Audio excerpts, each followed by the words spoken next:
ஸ்ரீ குருப்யோ நமஹ. பெரியவாச்சரணம். ஹரஹர சங்கர, ஜெய ஜெய சங்கர. பாண்டுரங்கன் மகிமையில சாத்விகராஜன் பார்த்துட்டு இருக்கோம். புரி ஜெகநாதனுடைய அந்த அந்த ஜெகநாதர் டெம்பிள், அந்த ஏரியாவில் இருக்கக்கூடிய ஒரு ராஜாவர். இந்த இடத்துல இந்த பூரி ஜெகநாத் அப்படின்னு உடனே ஒரு ஒரு கதை ஞாபகம் வருது. கர்மாபாய் அப்படின்னு சொல்லிட்டுன்னா ஒரு பெண்மணி. அந்த பெண்மணிக்கு வந்து இந்த ஜெகநாதர், பூரியில் இருக்கக்கூடிய ஜெகநாதர் மேலே அவ்வளவு இஷ்டம். ஜக்கு ஜக்கு ஜக்கு ஜக்குன்னு தான் கூப்பிடுவா. அப்படி ஒரு பிரியம். டெய்லி என்ன பண்ணுவாளாம், ஒரு கிச்சடி பண்ணுவாளாம். ஆனால் பாருங்க, மடி ஆச்சாரம் அதெல்லாம் அவளுக்கு தெரியாது. இந்த கர்மாபாய்க்கு அதாவது குளிச்சுட்டு பண்ணணும், ரொம்ப மடியோட பண்ணணும் அப்படிங்கிறதுலாம் அவளுக்கு தெரியாது. காலையில் எழுந்திருப்போம், ப்ரஷ் பண்ணுவா கண்டிப்பாக. அந்த காலத்தில் இந்த பல்பொடி மாதிரி இருக்கக்கூடியதெல்லாம் வச்சு தேய்ச்செல்லாம் பண்ணிவிட்டு ஜெக்கோ ஜெக்கோ ஜெக்கோன்னு பாட்டு பாடிட்டு டான்ஸ் ஆடிட்டு கிச்சடியை பண்ணுவோம். கிச்சடியை பண்ணி தங்காத்தில் இருக்கக்கூடிய ஜெகநாதருக்கு நைவேத்தியம் பண்ணிவிட்டு அப்புறமா தன்னுடைய வேலைகள் எல்லாம் பண்ணுவாள். இப்படியே அவள் பண்ணிட்டு இருந்தா, ஒரு நாள் விடாமல் பண்ணிகிட்டே இருந்தாள். ஒரு தடவை என்னாச்சு, அவள் ரிலேட்டிவோ இல்லை ஒரு சாதுவோ ஒருத்தர் வந்தார். இவள் இந்த மாதிரி மடி ஆச்சாரம் இல்லாமல் நைவேத்தியம் பண்ணுறதை பார்த்துட்டு அவர் வந்து என்ன பண்ணிட்டார், என்னது இது கர்மாபாய், குளிக்காமல் பண்ணாமல், நீ குளிக்காமல் கொள்ளாமல் இந்த மாதிரி நைவேத்தியம்லாம் பண்ணுறியே, மடியோடு பண்ண வேண்டாமா? நைவேத்தியம்ங்கிறது ஒரு ஆஃபரிங் டு த காடு. நைவேத்தியம் பண்ணுற போச்சே ஒரு ஆத்ம சுத்தி இருக்க வேண்டாமா? அவளுக்கு பகவான் பேசுகிற அளவுக்கு அவளுக்கு ஆத்ம சுத்தி இருக்கு. வெளி சுத்தியை விட உள் சுத்தி தானே முக்கியம்.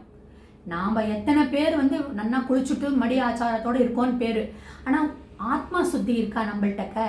அந்த சமர்ப்பணம் நம்மள்கிட்ட இருந்தால் தானே அந்த நைவேத்தியம்க்கு வந்து ஒரு புனிதம் கிடைக்கும். ஆனால் இவள்கிட்ட வந்து வெளி சுத்தம் இல்லைன்னா கூட ஆத்ம சுத்தி இருந்தது. அதனால் அந்த ஆத்ம சமர்ப்பணம் அவள்கிட்ட பரிபூரணமாக இருந்தது. அப்போ இவர் வந்து இந்த மாதிரி இன்னொரு ஏதோ கொளுத்தி போட்டு போயிட்டார். எப்போவுமே நம்ம பார்த்துக்கு யாராவது வந்தானே ஏதாவது சொல்லிவிட்டு போயிடுவான். சரியா, அந்த மாதிரி இவர் பண்ணிட்டு போயிட்டார். என்னது இது பாவம் நீ பண்ணுறது அப்படின்னு அவளுக்கு கொஞ்சம் பயந்துட்டா. ஷிஷோ, அப்படியா, நம்ம இத்தனை நாள் பாவக்காரியம் பண்ணியிருக்கோமே, ஜக்கு ஜக்கு என்னை மன்னிச்சுக்கோப்பா, ஜக்கு என்னை மன்னிச்சுக்கோப்பா அப்படின்னு அடுத்த நாள் என்ன பண்ணுறா, பல்லெல்லாம் தேய்ச்சிட்டு வீடெல்லாம் பெருக்கி எல்லாம் பண்ணிவிட்டு நிதானமாக எல்லா வேலையும் பண்ணிவிட்டு குளிச்சுட்டு எல்லாம் பண்ணிவிட்டு அந்த கிச்சடியை பண்ணுறான். அவர் ரெகுலராக ஒரு 8 மணிக்கு நைவேத்தியம் பண்ணுவான்னு வச்சுக்கோங்களேன். அன்னைக்கு இந்த மாதிரி குளிச்சுட்டு எல்லாம் பண்ணுற போச்சே மணி 10 ஆயிடுது நைவேத்தியம். அந்த மாதிரி ஒரு டிலேடாக நைவேத்தியம் ஆயிடுது. ஜக்கு நான் பண்ணிட்டேன் கிச்சடியை அப்படின்னு எல்லாத்தையும் மடி ஆச்சாரத்தோடு கொண்டு 10 மணிக்கு நிதானமாக ஆரம்பரை வச்சா, அதுக்குள்ளே அந்த பூரி ஜெகநாத் கோவிலில் அவள் வந்து இந்த பிரசாதம் காலையில் சப்பன் போஜன்னு சொல்லுவாள். அந்த போஜனுக்கு வந்து அவளுக்கு ஒரு நியமம் இருக்குது. அது அவள் கிருஷ்ணர் ஏற்றுக்கிற மாதிரி அவளுக்கு ஒரு சிக்னல் கிடைக்கும். அதாவது அந்த கலரும் பொறிச்சவே அவளுக்கு ஒரு சிக்னல் தெரிஞ்சிடும். ஏதாவது ஒரு தடங்கள் வந்துடுது. அன்னைக்கு வந்து 2-3 தடவை அந்த தடங்கள் வந்துட்டே இருந்தது. இவனால சரியா அந்த ஆஃபரிங் பண்ண முடியலை. இவளுக்கு எல்லாருக்கும் ஒரே கன்ஃபியூஷனாக இருக்குது என்னென்ன. ஏன்னா கர்மாபாய் அங்கே டிலேடாக கிச்சடி பண்ணி கொடுத்துட்டானாம். எப்படி பார் ஜக்குக்கு. அதனால் கோவிலில் இவன் அர்ச்சகர்கள் மடப்பள்ளியிலேருந்து வரக்கூடிய ஃபுட்டை இவர் ஏற்றுக்கலையாம். அவளோடு தான் ஃபஸ்ட்டு ஏற்றுப்பாராம். அப்படி தான் நடந்துருக்கு போல இருக்கு.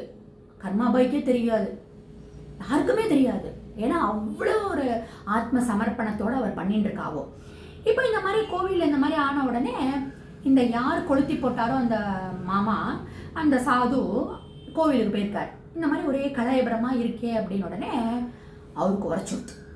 ஆஹா, நாம் தப்பு பண்ணிட்டோம்.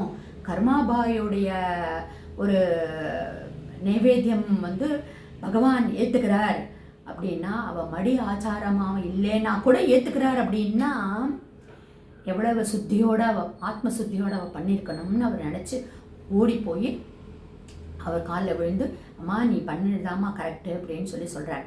இன்றைக்கும் கர்மாபாய் கிச்சடியை ஃபஸ்ட்டு நைவேத்தியம் பண்ணிட்டு தான் பூரி ஜெகநாத்துக்கு மற்ற இதெல்லாம் நடக்கும், சப்பன் போஜம்லாம் நடக்கும். நீங்கள் யூடியூப்பில் பார்த்தேன்னா கர்மாபாய் கிச்சடி அப்படின்னா வருது. நாம் யோகாம்பாளும் ராகேஷ் ரகுநாதன் தான் பார்ப்போம். கர்மாபாய் கிச்சடின்னு பாருங்கோ, அதில் வருது.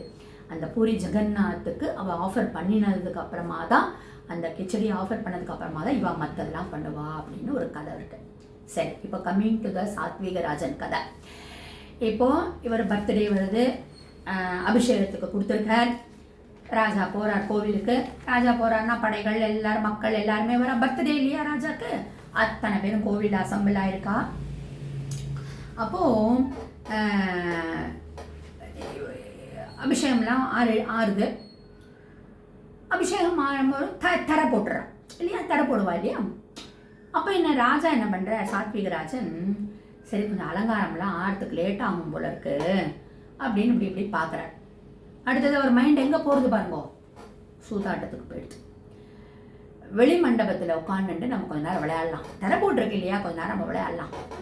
மைண்டு அந்த இடத்துல கோவிலில் வந்து மைண்டு, அதான் கபீர்தாஸோடைய ஒரு லைன்ஸ் வரும்.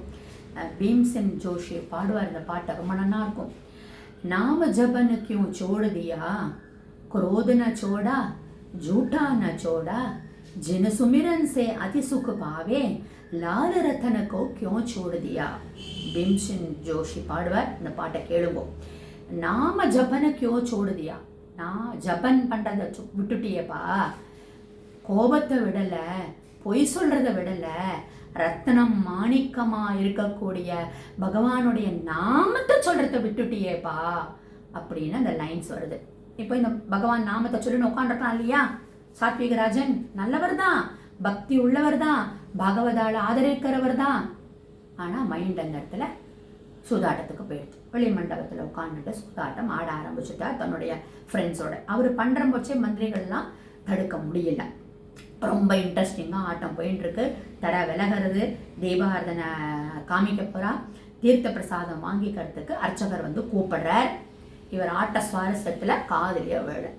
மந்திரிகள் கூப்பிடுறா, பக்கத்தில் இருக்கிறவா கூப்பிடுறா, யார் கூப்பிட்டதும் காதலியே விழலை. அவ்வளவு ஒரு அந்த அந்த சூதாட்டத்தில் இன்ட்ரெஸ்ட். இப்போ என்ன பண்ணுறா, சரி ராஜா கூப்பிட்டு வரலையேன்னு இந்த அர்ச்சகர் என்ன பண்ணா, அந்த தீபாரதன் தட்டை எடுத்துட்டு இவன் ஆடுற இடத்துக்கே, வெளி மண்டபத்தில் தான் ஆடுற இடத்துக்கே வந்து நீட்டுறார் சாத்விகராஜன். அப்போவாது மைண்டு வந்திருக்கணுமா, வலது கையில் அந்த டைஸ் இருக்குது, பாரிச்சக்கல்னு சொல்லுவா இல்லையா, அந்த டைஸ் இருக்குது. அப்போ இடது கையாக நீட்டுற அர்ச்சகர் ஒரே ஷாக் ஆயிட்டார். இடது கையை நீட்டுறாரே, இடது கையால் பிரசாதத்தை வாங்கிறதும் இடது கையால் பிரசாதத்தை கொடுக்கறதும் தப்பு. நிறைய நம்ம கோவிலில் பார்த்தோன்னா அந்த பிரசாதத்தெல்லாம் அப்படி அப்படியே இங்கே தூண்லேயும் அதுலேயும் போட்டு விடுவான். அது எவ்வளோ பெரிய ஒரு தப்பு தெரியுமா. பேப்பரில் வச்சுட்டு வீட்டில் வந்து எல்லாத்தையுமே ஒரு டப்பாவில் போட்டு வச்சுக்கலாமே, அப்படியே தேய்க்கிறது, எல்லாத்தையும் அங்கேயே காலில் மிதிப்படுறது இல்லையா. சில பேர் என்ன பண்ணுவா, அந்த இருக்கிற பேப்பரை நீட்டுவா. பிரசாதம் கையில் வாங்கிக்கணும், பேப்பரில் வாங்கிறதுக்கா பிரசாதம். நம்மளையும் அறியாமல் செய்யக்கூடிய சில சில தப்புகள். நிறைய கோவிலில் கிண்ணங்கள்லாம் வச்சுருக்கா, அதில் போடலாம், அதில் போட மாட்டோம் நம்ம, எங்கேயாவது தூணில் தான் போடுவோம் நம்ம. இப்போ வலது கையால் பிரசாதம், இடது கையால் பிரசாதம் கொடுக்கறதும் தப்பு, வாங்கிறதும் தப்பு. ராஜா இடது கையை நீட்டுறார். அப்படி பண்ணினோம்னா வம்சம் நசிந்து போகும். அர்ச்சகருக்கு என்ன பண்ணுறதுன்னு தெரியல. சாத்வீகம் நல்லவர், நல்ல பக்திமான். ஆனால் அந்த சூதாட்டத்தினுடைய இன்ட்ரெஸ்ட் அவரை இந்த மாதிரி பண்ணுறது. அப்போது இந்த அர்ச்சகர் நினைக்கிறார், இந்த பட்டர் நினைக்கிறார், ராஜா நல்லவன், எத்தனையோ நம்மளுக்கெல்லாம் பண்ணியிருக்கான், அவனுடைய வம்சத்துக்கு நாம் பாவம் இடது கையில் கொடுத்து வாங்கக்கூடாது அப்படின்னு அந்த தீபாரதனையை காமிக்காமையே அவர் போயிடுறார். அவருக்கு என்ன, இதனால ராஜா எனக்கு என்ன பனிஷ்மெண்ட் கொடுத்தாலும் பரவாயில்ல, ஆனால் அவருக்கு பாவம் வரக்கூடாது, அவருடைய வம்சம் நன்னா இருக்கணும். எவ்வளோ நல்ல, அவ்வளவு தர்ம காரியங்கள் இந்த சாத்விகராஜன் பண்ணியிருக்கார். அர்ச்சகர் போயிடுறார். என்ன நடக்கிறது நாளை தொடர்பில் பார்க்கலாம்.